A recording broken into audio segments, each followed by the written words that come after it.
Hi, good morning, everyone, and welcome to another monthly Tobias Wealth Wisdom. My name is Edgar Collado with Tobias Financial Advisors, and I'm here joined by Matthew Saintholtz today, who's our President and Chief Investment Officer.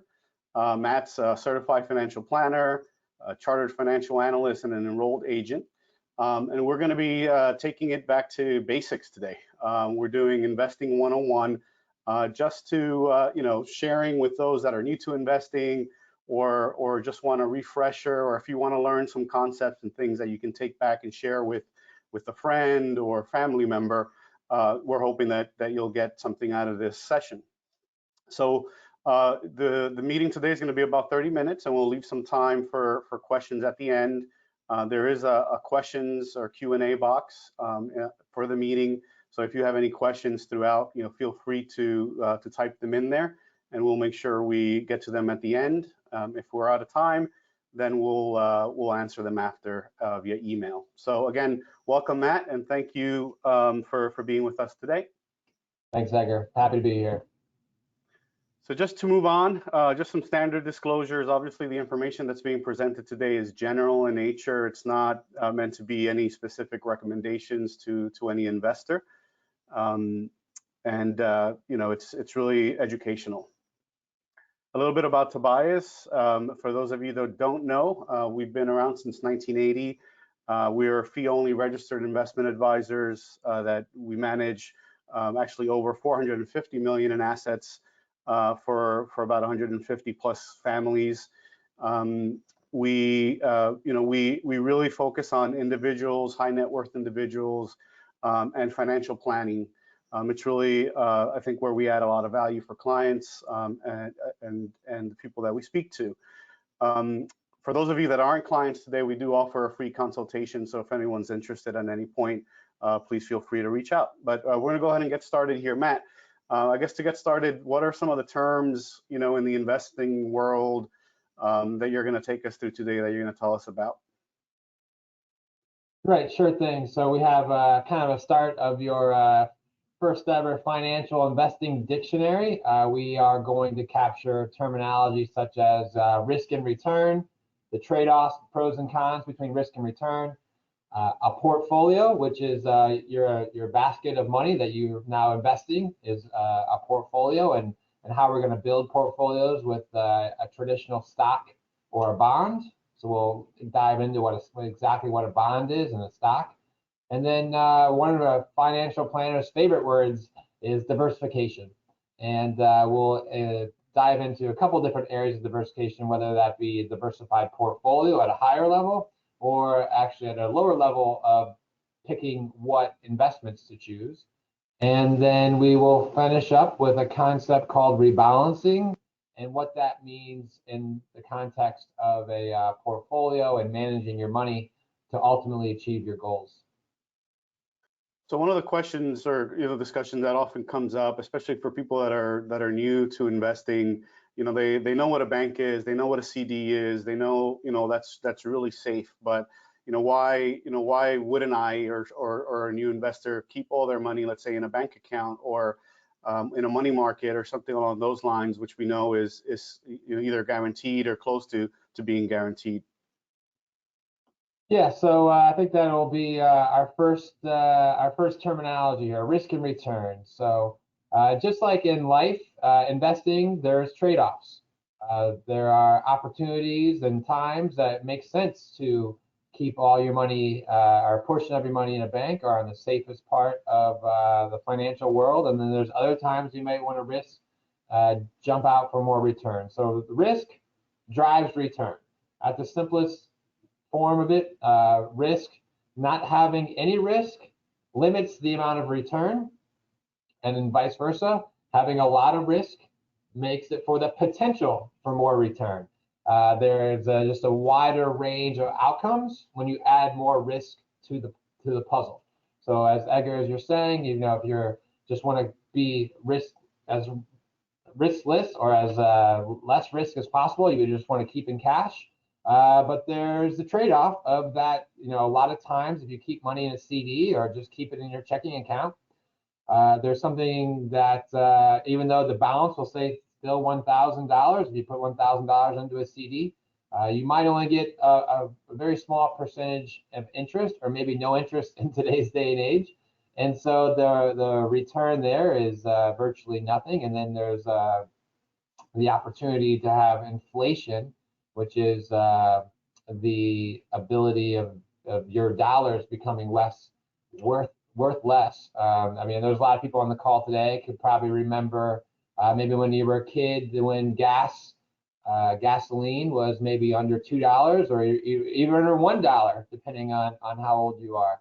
And so the risk there, but to bring it back together here, the more risk you take, the more potential for reward, but also for potential loss. Always a good example is the type of job that you might choose. There's different ways to get compensated. There is your straight salary, and you know you're going to rely on that paycheck every couple of weeks, but you know it's going to be the same amount you're making than that particular year. Contrast that to a job where you might be on a commission type of schedule, where you're not, you know, that paycheck's not promised to you every 2 weeks, but if you have a really good year, you could maybe double what you might have been expecting from a job that has a straight salary. That is a great definition or a great example of the trade-offs between risk and reward. And that trade-off that I just used in real life and in a job situation relates to investing as well. There's on one end of the spectrum, there's cash and really safe CDs and treasury instruments. And on the far end of that is different types of speculative stock investments or speculative investments where it's almost, in some cases, it's almost like playing the lottery, where you could put $1 on in a ticket or $1 on a really, really risky stock, and it could pay off huge. But at the same time, you could lose it all. So there's a trade-off, and the trick to investing is balancing the risk versus return of an overall portfolio. And I think we'll dive into that a little bit more, Edgar. Yeah, so you hear about obviously if you watch any financial news, they're talking about any equities and stocks, and sometimes they talk about bonds as well. I mean, how do I think about stocks and bonds relative to what you just said? Sure. So traditionally, bonds are less on the spectrum of risky and not risky. Traditionally, bonds are less risky than stocks.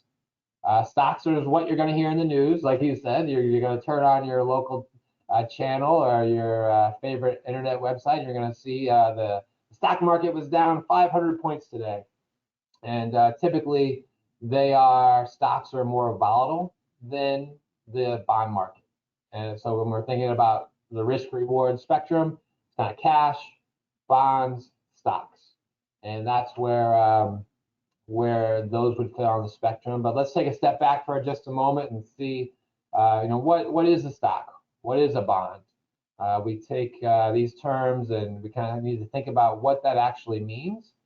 And so stocks, we'll start with stocks. So stocks could also be called equities or equity in stock, or a similar, the same term. Think about a company that needs to raise money. And there's a few different ways to do that. You have this great idea, but you need some investors to help move that idea forward into the marketplace, or to build your widgets or whatever your great idea might be. So there's two different ways to really raise money in the financial markets.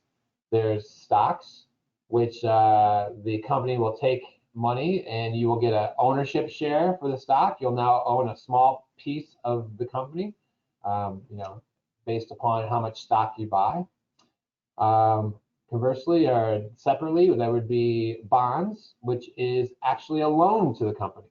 So a bond is more like a loan, where you say, okay, I'm going to hand a company, or even governments are also issuers of bonds, and say, okay, I'm going to give my money to the U.S. government for 10 years. I'm going to give them $10,000.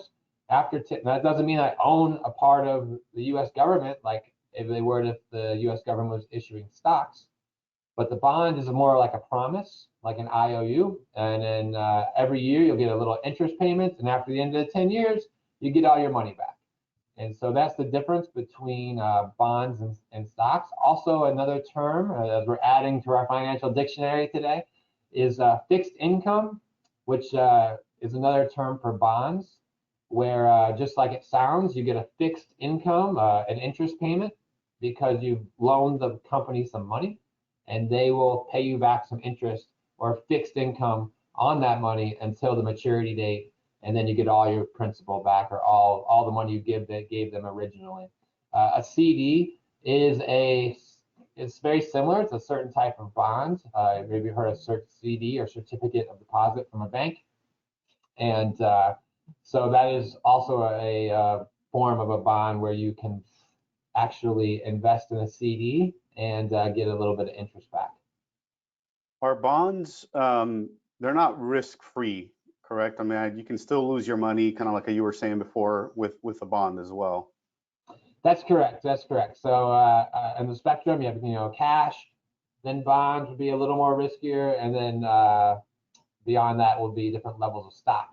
And so, yes, that's a great question. So a bond, although they might be promising you a certain level of return or interest, there is some risk to that. So it's really a great point and great question, because certain bonds will pay you maybe 1% a year, where you could find a different type of bond that'll pay you 10% a year. And you think to yourself, well, hey, That'd be nice. why don't I get 10% a year? Sounds like a better return. Right. Well, there's more risk to that. There's reasons why that you're, as the investor, or as the loaner, the loan officer here to the company, you want 10% because maybe the company is not Apple or the established company, maybe it's a startup company. So you want to be, again, it's all about risk and reward. So if you're giving a loan to the company that's more risky, you want more reward back. And that's why a bond may not move up and down as much as the stock market, but there is still risk involved in a bond investment. So you mentioned diversification before, and kind of like, can you tell us a little bit more about how to think about doing that, so that I have a good kind of balance, like you said before? Yeah. So that's kind of starting to how to put together a portfolio, and how to put together a portfolio that'll meet your goals, and how to mesh up the composition, how we're going to combine cash, stocks, and bonds. Stocks have a very wide range of returns. They have more risk. They have more return outcomes. Over a short period of time, if you're looking at our charts today, on the left, over a 1-year period going back from 1950 to 2019, the green bar represents the wide range of what the S&P 500 or a basket of stocks could do. So in 1 year, a stock could be down, and this is real life historical data, a stock could have been down 39% in 1 year, or it could have been up 47%. And so there's a very wide range of returns between the riskiness with stocks and bonds. And then over a 1-year period for bonds, it's a little bit less. There's still a pretty wide variety of returns, but it's not as much as stocks. So what we want to do is put together, depending on your goals and how much risk reward you're willing to take with your money and what you're investing for, we'd want to take a combination of stocks and a combination of bonds and bring them together, and that will lead to a smoother ride as far as returns. So in our example here on the far left, if you meshed up 50% of stocks and 50% of bonds over this time frame, a 1-year return period, there could be a range of -15% to 33% in returns. The beautiful thing about investing and the beautiful thing about diversification is that over time, the more you stay invested, the better the return results typically be, and that wide range of variableness and how risky your portfolio is smooths out over time.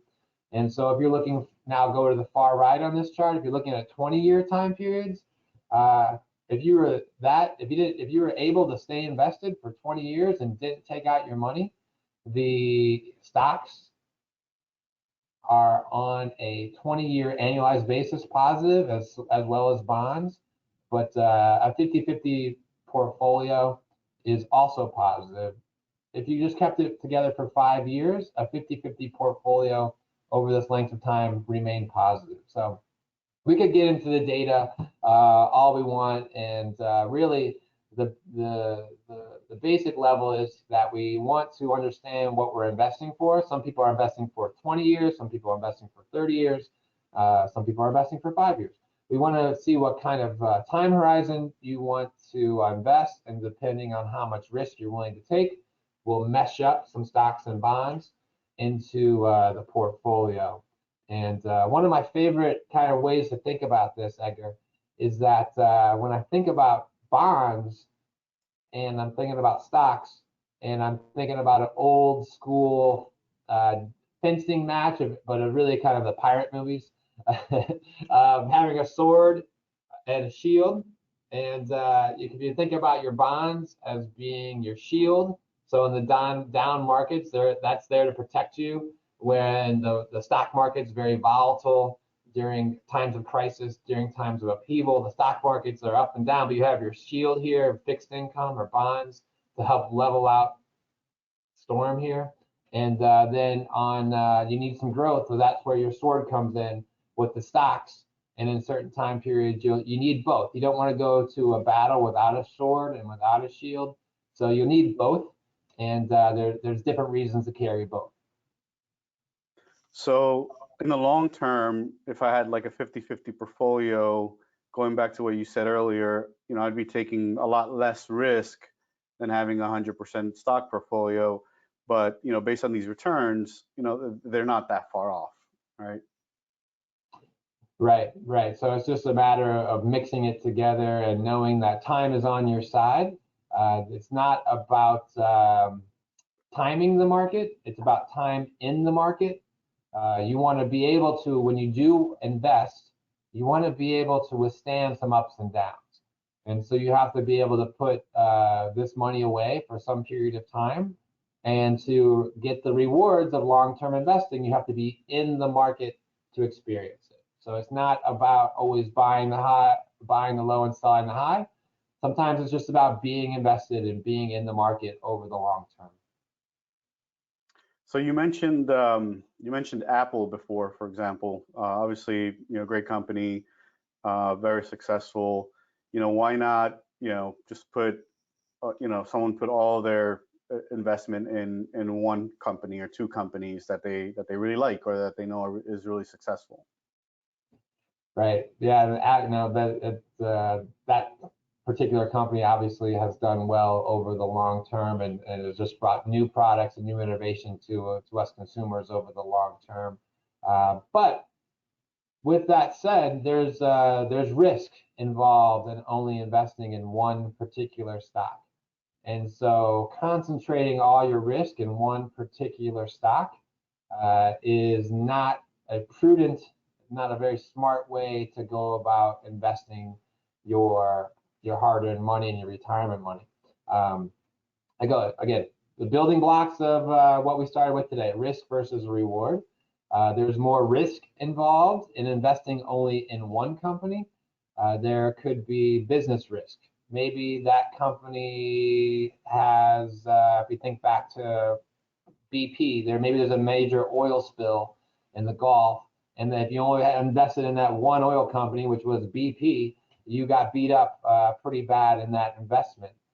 There's also things like operational risk, where on the surface the company looks great, but what's going on behind the scenes and the financial company of that company, maybe there's not the right controls or right checks and balances. The perfect example for that is back, I guess it'd be early 2000s, and Enron. Enron was this huge company. And once kind of peeked behind the veil, the actual financials weren't what they said they were to be. And so if you were only invested in Enron, you just lost it all right there. And so we really want to see you, not only just put all your money into one stock, we'd like to see you put them into a basket of stocks. Good, good. The other thing that I hear a lot about, Matt, is especially this year, right? So much news, so much talk about, the market and coronavirus and what's happening with the economy and stimulus packages. How do you stay sane as an investor? How do you not, make a knee-jerk reaction that's gonna, potentially hurt you in the long run? How should I Sure. think about that? Yeah, that's a great question. I mean, this year has been there's so many different stories happening in 2020 with that can affect you emotionally. And so what you want to be able to do is come up with a disciplined approach and do it when when you're calm, your financial advisor's calm, and you can work together to build a long-term plan that will help fulfill your goals. So you want to come up with a strategy that is, you know, you set forth at the beginning, and then you want to monitor it and understand when is the appropriate time to make changes. There are many different studies that show that emotions get the best of investors. You feel that's just human nature. We're just humans. We feel good when things are going in the right direction, and we feel bad when things aren't going in the right direction. And you have a friend who I'm sure had a great day, and they think it's gonna last forever, and then maybe someone is maybe had some bad news in their life, and then they just human nature. They feel like bad things are going to happen even more so to them. And so you want to kind of get away from the emotional side of investing and really think about how to build. Once you have a nice mix of stocks and bonds, you want to build that portfolio in a way that you're not reacting to the news. And we are in the midst of a presidential election that has a lot of emotion tied to it. And so you can't just read the headlines. One thing that which makes the stock market and makes a bond market is the daily news cycle, and we have all these analysts and portfolio managers and a lot of people watching the market. So to take one piece of one headline or one economic number and say, oh, we had a great report on consumer confidence today. Let's invest all our money based on one piece of information. That's not a wise approach. So we want to make sure that we're keeping our emotions in check, and we have developed a plan in place to guide us in times of very much in very great times or bad times, turbulent times. We want to make sure that we have something in place that we can stick to during the best of times and the worst of times. Yeah, that makes sense. Do you know, one of the questions that we hear a lot as well is, so what should kind of like my allocation look like, or how do I think about the allocation? You talked a little bit about this, but I know, we have some clients that are kind of like on a very conservative, portfolio or model, and then you have others that are kind of like on an ultra or very aggressive, like if I'm just starting out and, maybe started my new job and I'm starting to contribute into my 401k, how should I invest?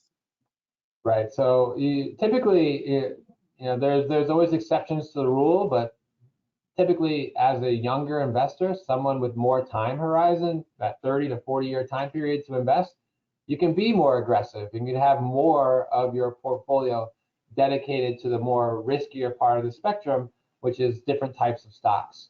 And so that would be one way to measure how aggressive or how much risk you're really willing to take, would be your time horizon. And so that's one thing. Another thing to consider would be we call it the sleep at night factor. You gotta be, this is your money. You know, some people are just wired differently than others, where you may be young, but you can't stand to see some variations in your returns as much as another person. And so that plays into it too. And because one of the worst things you could do as an investor is if we have some downturns in the market that you sell out at a bad time. And so you want to be able to be comfortable in the portfolio to be able to sleep at night and to be able to withstand some ups and downs. But because there are going to be, that's the nature of investing. That's the nature of taking some level of risk. There's going to be some ups and some downs, but you need to be able to make wise decisions in regard in any type of market. So those are a couple of ideas. Of course, we'd love to speak to you about setting your goals and finding your appropriate balance between stocks and bonds whenever that conversation might be appropriate for you. So you mentioned rebalancing before. Can you tell us a little bit about that? And I guess it kind of ties into what you just said, right? About Yeah. the portfolio mix. Sure. So we're gonna make up an example here of somebody who's probably in the middle of the road here. They're not want to be too aggressive. They want to be too conservative. They want to be somewhere in the middle of a balanced portfolio, depending on their mix. So we'll say we decided that we want to be in 50% stocks and 50% bonds with this particular investor. And so that's going to be their target allocation or their original asset allocation. And so here we are. We put our money into the markets and different bond markets, and we're at 50-50 as far as stocks versus bonds in a portfolio. Let's fast forward 3 years. Let's say, okay, the stock market's been doing pretty well the last 3 years. The economy's going strong, and stocks have been going up. And so fast forward 3 years from now, take a look at your portfolio. You say, okay, well, stocks have gone up. They're a bigger part of my portfolio now. They're 65% stocks, and I only have 35% bonds. Now, left unchecked, this actually could pose some threats to your investing philosophy or your investment strategy, because now, again, 3 years later, you have 65% stocks. You're actually taking more stock risk than what you set out to do originally. So the concept of rebalancing is taking some of that 65% that are now in stocks, maybe 15%, and selling that because it's done well the past few years. We're going to sell what's been doing well, and we're going to rebalance that back into the fixed income to bring it back to the 50-50 type of portfolio, which is your long-term strategic target allocation. And when we do this rebalancing technique, we don't wait 3 years. We do it quite frequently, and where we're seeing dips into the market, maybe there's a global pandemic and there's an opportunity for the market to go down, and now bonds are more of the portfolio than stocks. We'll sell some of the bonds and buy into the stocks. And what that does is provide us a mechanism, a prudent way, a disciplined way to stay invested, so that when times are good, we will sell what's been doing well, and we'll buy what's been doing not as well. And that is the old buy low and sell high. And that, if you can do that, that will lead to long-term positive returns and on your way to achieving your goals through your investments. Well, thank you, Matt. We promised to keep it to 30 minutes, and we have a minute for questions. If anyone would like to ask any questions, again, you can use the questions box in the meeting tool here. One of the questions, Matt, while we wait for some other questions that did come up earlier, was about day trading. So the question is, what is day trading, and should I be doing it? All right, so you're speaking to someone with experience in day trading. At the beginning of my career, I did start as a day trader, and what that means is that you're really investing for very short periods of times. It could be 1 day, it could be 1 hour, or it could be even 15 minutes. It's really short-term trading, and the goal of it is to obviously make quick profits and then move on to the next investment. And so When we think about investing, we think about long-term investing, and what we were talking about today. The time horizons of 5 or 10 or 15 years is very much different than a 15-minute or 1 hour time frame to invest. So day trading is I would say more speculative. That is, it comes in with great risk and could be great rewards, but over the long term, there's studies that say and have found that day trading and trying to time the market, because you're trying to time when to buy and when to sell and get that right over and over and over again from day to day, is a very difficult thing to do, next to impossible to do that consistently.